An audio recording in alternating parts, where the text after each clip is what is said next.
ఇప్పుడు మీరు చూడబోయే ఈ ప్రాపర్టీ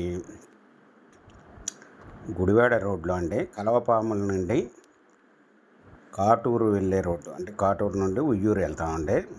కలవపాముల నుండి ఉయ్యూరు వెళ్ళే బస్సు రోడ్డుకి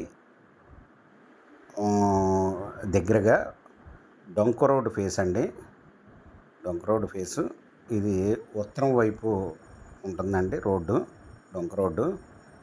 ఈ డొంక రోడ్డు ఫేస్ వచ్చి 3 ఎకరాల 6 సెంట్లు అండి. 3 ఎకరాల 6 సెంట్లు మాగాని. ఈ మాగాని వచ్చి బోరు కూడా ఉందండి, కరెంటు బోరు. దీనికి వచ్చి మీకు ఆదాయం ₹1,00,000 చిల్లర వస్తుందండి సంవత్సరానికి. దీనికి గాను ఓనర్ గారు వచ్చి 48 లక్షలు చెప్తున్నారండి ఎకరం. Small negotiable. మీకు ఈ ప్రాపర్టీ వివరాలు డిస్క్రిప్షన్లో ఇవ్వడమైంది. అది చూసి మీకు నచ్చినట్టయితే స్క్రీన్ మీద ఉన్న ఫోన్ నెంబర్కి కాల్ చేయగలరు. మీకు ఈ ప్రాపర్టీ నచ్చినట్టయితే సబ్స్క్రైబ్ చేసుకోండి, లైక్ చేయండి, షేర్ చేయండి, కామెంట్ చేయండి సార్ ప్లీజ్.